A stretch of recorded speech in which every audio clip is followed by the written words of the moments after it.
The sky above the small town was painted with golden sunlight, yet for Anna, each day felt darker than the last. She was 22, young and hopeful, but life had already shown her more hardship than kindness. She lived in a tiny rented room above a noisy mechanic's workshop, surviving on odd jobs, washing clothes for neighbors, sweeping shops, or sometimes selling vegetables in the market. Anna was beautiful in a quiet, unassuming way. Her dark hair was always tied in a simple braid, her eyes full of warmth. People often said her smile could brighten even the gloomiest corner, though lately, that smile had begun to fade. Still, she carried herself with a grace that belied her poverty. Her heart belonged to one man, David. David was everything Anna wasn't. Wealthy, educated, the only son of a powerful businessman. They had met one evening when Anna, rushing home with a basket of groceries, had collided with his sleek black car. She had been terrified, expecting anger, but instead, David had laughed and offered to drive her home. One ride became many. Soon, he was waiting outside the market when she finished her chores, insisting on walking her back. Anna had never felt so special. For the first time, someone looked at her not as the poor girl who scrubbed floors, but as a woman worth caring for. "Do you trust me, Anna?" he asked one evening, his hand brushing against hers under the dim light of the street lamp. "With my whole heart," she whispered. Those words would later haunt her. Months passed, and Anna realized she was carrying David's child. At first, she was terrified. How could she raise a baby when she barely managed to feed herself? But every time she touched her belly, she felt a strange, fierce love. She imagined David holding their child, protecting them both. That thought gave her courage. Finally, one rainy afternoon, Anna gathered all her strength and told David. They were sitting in his shiny car, rain streaking down the windows. "David, I'm pregnant," she whispered, her voice trembling but her eyes hopeful. For a moment, silence filled the car. Then his expression changed. His smile vanished, replaced by shock and panic. "You're what?" he hissed. "Pregnant with your child, our child." She reached for his hand, but he pulled away. "No, this can't be happening. Anna, do you realize what you've done? My parents will never accept this. They already hate the fact that I spend time with you. If they hear about this, they'll throw me out." Anna's heart sank. "But this is your baby too. Don't you love me? Don't you want to be a father?" David's jaw clenched, his handsome face twisted with selfish fear. "I'm not ready to ruin my life for you. Get rid of it." Her eyes widened in horror. "Get rid of it? How can you even say that? This is our child." David slammed his hand against the steering wheel. "Listen to me. I have responsibilities, a future. I can't waste everything because of a mistake." "A mistake?" Anna's voice cracked. Tears blurred her vision. "Is that what you think of me, of us, of this baby?" He turned his face away, unable to meet her eyes. "It's over, Anna. Don't come near me again." In the days that followed, Anna's world collapsed. David stopped answering her calls. When she went to his house, his mother confronted her at the gates. "You disgusting little girl," the woman spat, her eyes filled with venom. "How dare you try to trap my son with your bastard child? Do you think we'll let you ruin his future? Get lost before I call the police." Anna trembled, her hand protectively covering her belly. "He is the father. He must take responsibility." "Responsibility?" The woman laughed bitterly. "The only thing he owes you is silence money, and you won't even get that. Trash like you should know your place. Leave and never show your face again." The heavy iron gate slammed shut in Anna's face, the sound echoing like a death sentence. Her landlord, upon realizing she was pregnant, told her to leave. "I can't have an unwed mother bringing shame to my building," he barked, tossing her belongings onto the street. Anna carried her few possessions in a torn bag, her belly beginning to swell, her tears unending. Neighbors whispered cruel words when she passed by. Some mocked, others judged, none offered help. She tried to keep working, but employers turned her away the moment they saw her condition. "We don't need your kind of trouble," they said coldly. Anna spent her nights shivering under the thin blanket she carried, sleeping on benches or in abandoned corners of the market. Each day, her body grew weaker, but her resolve grew stronger. She whispered to her unborn child, "Don't worry, my little one. Mama will protect you no matter what." But fate was merciless. One evening, as the sun dipped behind the horizon, Anna stood outside David's office building. Her face pale, eyes hollow, she clutched her belly and waited. When he finally appeared, dressed sharply in a tailored suit, she rushed to him. "David, please, at least help me with medicine. I can't." He stepped back as though her touch was poison. "Don't embarrass me here, go away." "David, this is your child too." His eyes turned cold. "No, that thing you're carrying is your burden, not mine. I don't know you anymore." The words sliced through her heart. She fell to her knees on the cold pavement, begging, but he walked away without a backward glance. People passed by, staring, whispering. Some pitied her, others scorned. But no one reached out. Anna pressed her hands against her swollen belly and sobbed until her throat ached. That night, under the indifferent stars, she realized she was truly alone. As her belly grew heavier, Anna often dreamt of two tiny hands reaching out to her.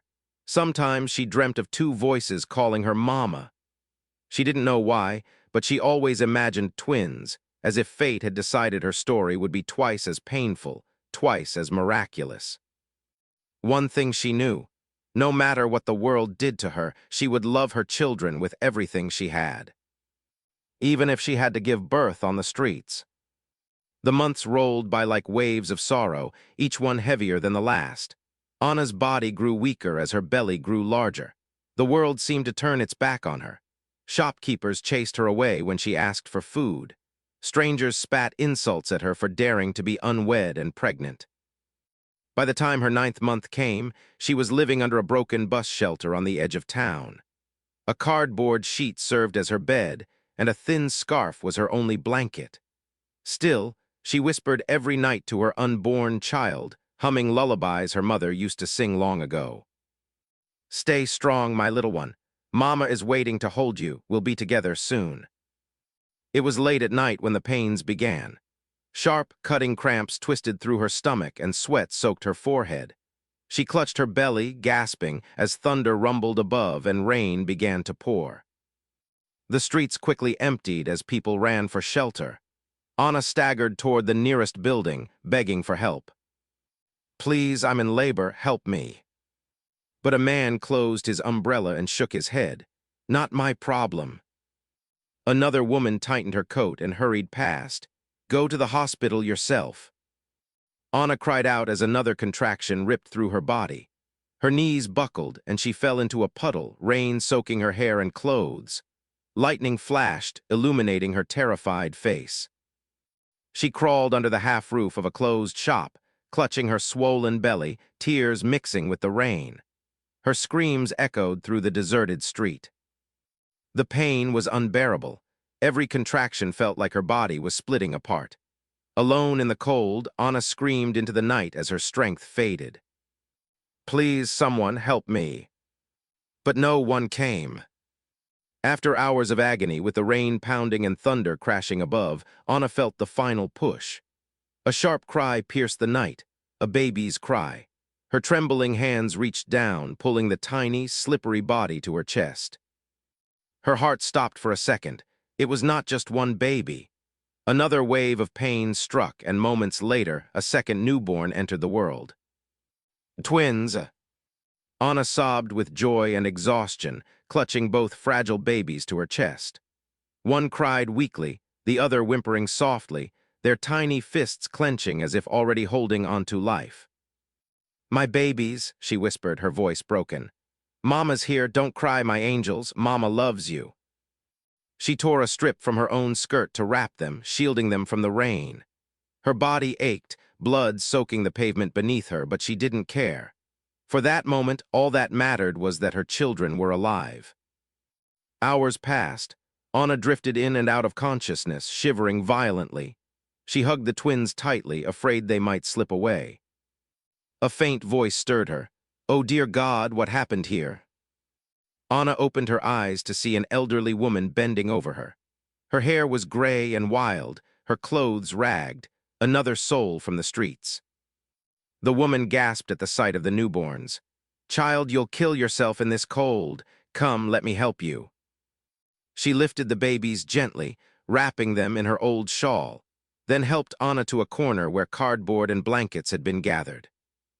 "My name is Miriam," the woman said softly. "I live nearby, don't worry, I'll watch over them." Anna clung to Miriam's hand, whispering, "Please, don't let them die."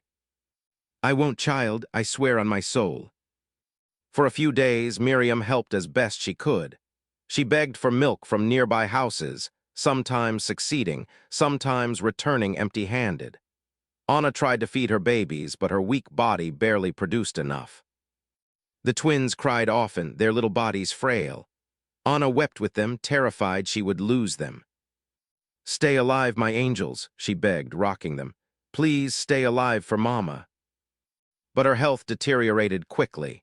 Fever consumed her and she grew too weak to even stand. Miriam grew desperate. "You can't go on like this, Anna. We need to take you to the hospital." Anna whispered. "They'll take my babies away." One afternoon, as the babies cried from hunger, a patrol of authorities passed by. They spotted Anna, pale and shivering, holding the infants. "My God, she gave birth here," one officer exclaimed. The other shook his head. "These babies won't survive like this. We have to take them." "No," Anna screamed, clutching them tighter. "Please don't take them. They're mine, please." But her body was too weak. The officers pried the babies from her trembling arms. Their cries echoed through the air as they were carried away. Anna collapsed to the ground, her screams tearing through the street. "Don't take them. Please, I'll die without them." But no one listened. The last thing she saw before fainting was the tiny fists of her babies reaching for her as they disappeared into the distance. When Anna awoke in a clinic bed, Miriam sat beside her, holding her hand. Tears rolled down Anna's cheeks as the truth sank in. Her children were gone. "I tried to stop them," Miriam whispered, her own eyes wet. "But they said it was for the baby's safety. They'll put them in foster care." Anna clutched her chest, a scream trapped in her throat. "They took my babies." Her soul shattered into pieces. She lay in silence, staring blankly at the ceiling, her heart broken beyond repair. But in the depths of her grief, a flame flickered. A vow formed in her heart. "I will find you," she whispered through her tears. "No matter how long it takes, I will find you, my children." Her voice grew stronger, almost a promise to the universe. "And the man who left me to suffer, he will pay for every tear, every pain, every breath I lost." The rain outside had stopped. A ray of sunlight slipped through the cracked window, falling gently on Anna's face as she lay broken but unyielding. Fate had stolen her children, but fate had also written another chapter yet to come. Anna never forgot the sound of her babies crying when they were ripped from her arms. It became a scar in her memory, a wound that refused to heal. Each night she replayed the scene in her head, tiny fists reaching for her, their cries swallowed by the rain. But she also remembered her vow, "I will find you." The clinic discharged Anna after a few days, but she had nowhere to go. Miriam, the kind old woman, gave her shelter under a collapsed building where she stayed with other homeless souls. Life was brutally hard. Anna begged on the streets for scraps, sometimes going days without a proper meal. Yet she clung to life with stubborn resilience. She whispered to the wind every night, "Stay safe, my babies. Mama's coming for you someday." Over the years, Anna took odd jobs, washing dishes in cheap diners, scrubbing floors, stitching clothes for pennies.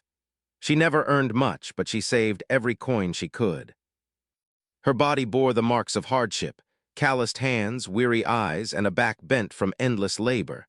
But her spirit remained unbroken. Anna carried one dream: to find her children. Far from Anna's world, the twins grew up in very different homes. David was adopted by a wealthy couple who could not have children of their own. They gave him everything money could buy: education, comfort, and a powerful family name. He grew into a tall, confident young man with piercing eyes and a commanding presence.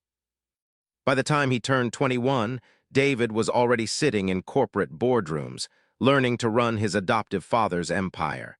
He was sharp, ambitious, and unafraid to challenge anyone who stood in his way.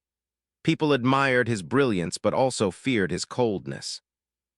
Unbeknownst to him, the steel in his personality came from his mother. Anna's stubborn resilience ran in his veins. Yet deep down, David carried a silent emptiness he could never explain. He often stared at the night sky, wondering why he felt incomplete despite having everything. The other twin, Daniel, was not as fortunate.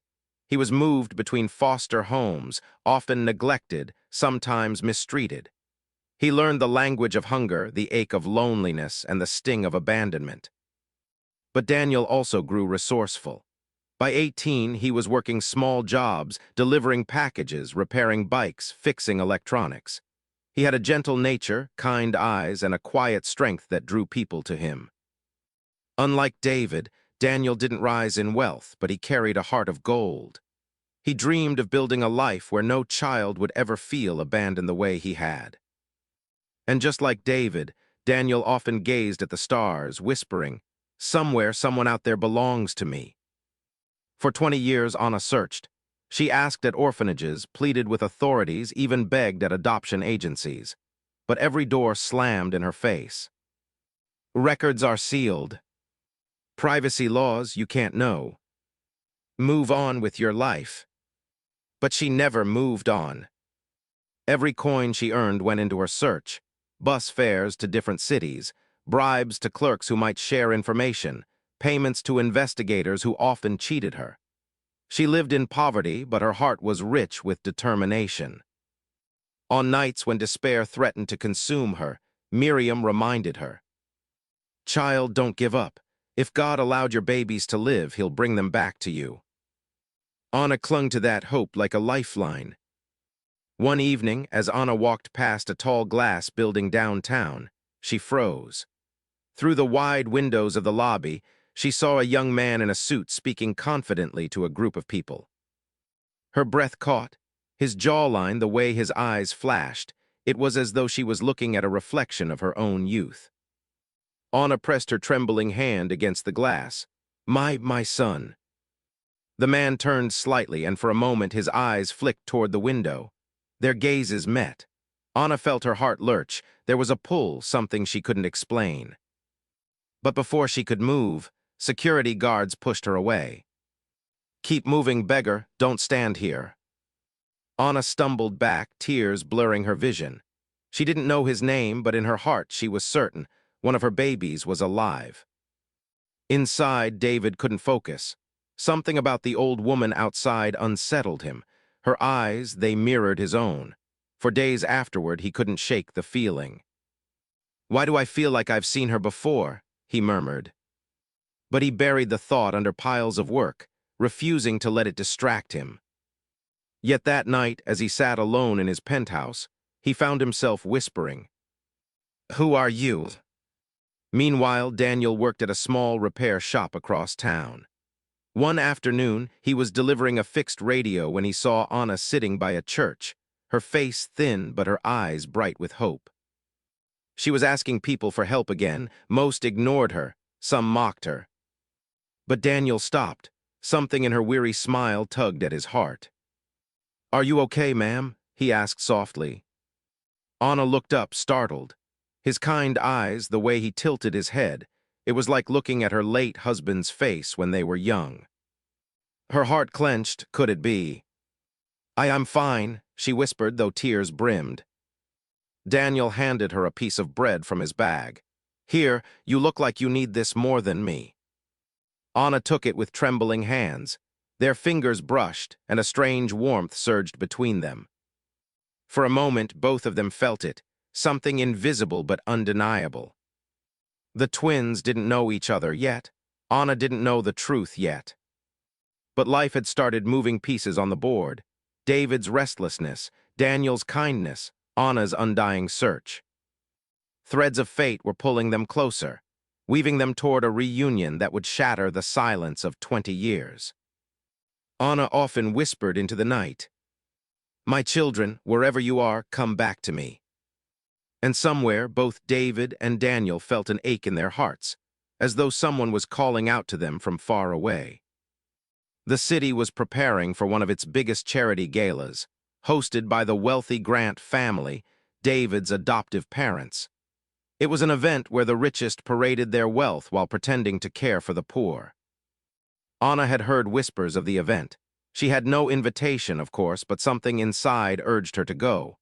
Maybe it was foolish hope, maybe madness, but she felt that if she went, destiny would stir. David, dressed in a sharp black tuxedo, stood at the entrance greeting influential guests. His face carried the same confident calm, but his mind wasn't steady. For weeks, he had been haunted by the memory of the frail woman outside the glass tower. Tonight she appeared again. Anna had slipped past the outer guards, dressed in the cleanest clothes she could find, clutching a fading photograph of 2 infants she had kept hidden for 20 years. The moment her eyes fell on David, her body froze. He was radiant, powerful, yet unmistakably hers. Her lips trembled as she whispered, "My son." She pushed through the crowd, tears streaming down her face. "David." He turned, startled. A hush fell as people stared at the ragged woman daring to call his name. Security rushed forward, but Anna clutched the photograph desperately. "Look at me, please. You are my child. I gave birth to you." Gasps rippled through the hall. The guests whispered in shock. David's heart slammed in his chest. The words shouldn't have meant anything, but they did. Deep inside, a piece of him cracked open. Still, pride and anger shielded him. He grabbed Anna's wrist, hissing low. "Enough, don't embarrass yourself. I don't know you." Anna's eyes filled with devastation. But before she could speak again, she was dragged away by guards, tossed out into the cold night. While David tried to shake off the strange encounter, Daniel's life was taking an unexpected turn. One evening, while repairing an old trunk in the back of his shop, he stumbled upon a bundle of forgotten documents, donated by a former foster family. His eyes caught on one file. It was a faded birth record, his. The mother's name, Anna. The father's name, left blank. Location, a hospital near the streets Anna once wandered. His hands trembled. For the first time he had a name, a real connection. He searched everywhere for her, asking at churches, shelters, and clinics. At last, an old nun at the parish whispered, "There was a woman always looking for her children. She still comes here every Sunday." Daniel's chest tightened. Could it be? The following Sunday, Anna knelt at the church altar, whispering her usual prayer. "Please, God, let me see them once before I die." A gentle voice broke through her tears. "Are you honest?" She turned slowly. Standing before her was a young man with kind eyes, holding a folded paper in his hands. Her heart stopped. His face, it was like looking at the other baby she had lost, only grown. "Yes, I am," she whispered. Daniel's voice trembled.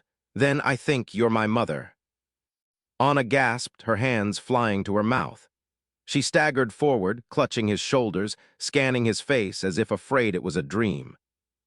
"My son, my baby." Tears poured down both their cheeks as they embraced, trembling in each other's arms. For the first time in 20 years, Anna felt whole. For the first time in his life, Daniel knew where he belonged. Anna told Daniel everything. The night on the streets, the birth, the cruel way her babies were taken. Daniel listened with burning eyes. "Then I have a brother somewhere out there." Anna nodded, her voice breaking. "Yes, I saw him. He's alive, he's powerful, but he doesn't believe me yet." Daniel clenched his fists. "Then we'll make him believe, we'll bring him back to you." The warmth of reunion filled the church, but a storm brewed on the horizon. For one son had returned in love, and the other still carried pride, anger, and denial. Meanwhile, David couldn't sleep. His mind replayed the image of Anna's eyes, the way they mirrored his own. At last, curiosity broke through his pride. He ordered his assistant to dig into adoption records, bribe officials if necessary. Days later, the file landed on his desk. Birth mother Anna. Location, the same hospital. Twin brother, status unknown. David's world tilted. Everything he believed, his family, his identity, wasn't what it seemed. Then that woman, she was telling the truth. For the first time, the unshakable David felt fear. The stage was set. Anna had found one son, the other was discovering the truth. But their reunion would not be gentle. Pride, anger, and 20 years of silence stood in the way. Still, destiny was moving faster now. All three lives were spinning toward a collision that would change everything. The night was heavy with rain. Anna sat in her small, dimly lit room, clutching the rosary that had become her only companion. She had one son back, Daniel, but her heart ached for the other. Daniel, determined and protective, stood by the window. "He'll come. If he's seen the truth, he'll come." Anna shook her head. "He hates me, the way he looked at me that night." A sudden knock at the door silenced them both. Daniel's shoulders tensed as he opened it. There stood David. His tuxedo was soaked, his eyes bloodshot, his hand clutching the file of adoption papers. David's gaze landed on Anna, fragile, trembling, but hopeful. For a moment he said nothing. Finally, his voice cracked through the silence. Why did you abandon me?" Anna staggered forward, tears brimming. No, my son, I never abandoned you. They took you from me. They told me you were dead. I searched, I begged." "Lies," David shouted, his voice breaking. He slammed the file onto the table. "You lived on the streets while I grew up in palaces. Where were you when I needed you?" Daniel stepped between them, fury flashing in his eyes. "She was there, alone, starving, beaten down. Don't you dare accuse her. You don't know what she endured." The tension was a storm ready to explode. Anna, sobbing, grabbed David's hands and pressed the faded photograph of two newborns into his palm. "Look, this was you, this was your brother. I held you both until my strength gave out. I screamed for help, but the world turned its back. They tore you away. I never stopped looking. Never." David's hands trembled as he stared at the photograph. Two tiny faces, swaddled in cloth. His chest tightened, his breath ragged. For the first time, the steel wall around his heart began to crack. I remember a voice," he whispered, barely audible. "When I was small, a voice crying my name in the dark. I thought it was a dream." Anna's tears fell onto his knuckles. "It was me, always me." David pulled his hands away, struggling between pride and longing. "You had him," he spat, nodding at Daniel. "Why not me?" Daniel stepped forward, his voice sharp. "Because they stole you, brother. Don't punish her for their sins." David's chest heaved. "And who are you to call me brother? You lived in filth while I built an empire. We're nothing alike." Daniel's jaw clenched, but instead of anger, he whispered with aching sincerity. "No, we are everything alike. We share her blood, her pain, and her love."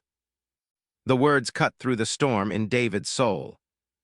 Before peace could settle, a shadow darkened the doorway. It was him, the man who had orchestrated Anna's downfall all those years ago. Her wealthy employer, now older, but still carrying that cruel smirk.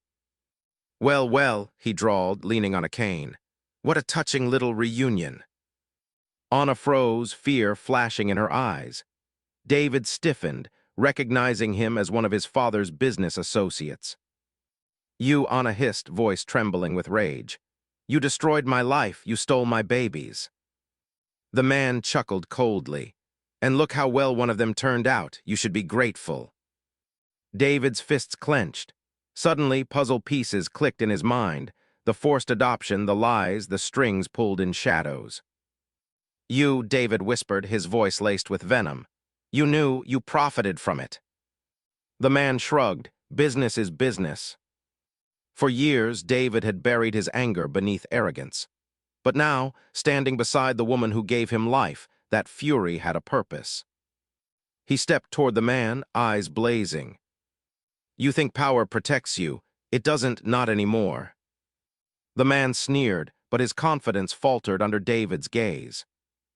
Daniel grabbed a chair, ready to fight. Anna clutched his arm, begging, "No violence, please." David raised a hand, silencing them. His voice dropped to a dangerous calm. "No fists, no blood, but I will strip you of everything you've stolen." And he did. Within days, David used his influence, wealth, and connections to expose the man's crimes: illegal adoptions, fraud, corruption. The empire crumbled. The man who once boasted of power was dragged away in chains, screaming. Anna, for the first time in decades, breathed free. But the true battle wasn't against the man. It was inside David. One evening, weeks later, he returned to Anna's tiny room. No guards, no arrogance, just him. He knelt before her, eyes wet. "Mother, can you forgive me for doubting you, for the years I let pride blind me?" Anna fell to her knees, pulling him into her arms. "There's nothing to forgive. You're my son, always my son." Daniel joined, wrapping them both in an embrace. For the first time in 20 years, the family was whole. Anna moved into a modest but warm home, supported by both her sons. David still ruled an empire, but now with humility and compassion, channeling his power into helping children who suffered as he once had.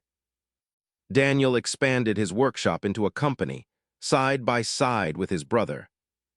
And Anna every night whispered the same prayer, no longer a desperate plea, but a thankful hymn. "Thank you, God, for bringing my babies back." Outside, the world still bustled with cruelty and greed. But in one small home, after decades of pain, love had returned.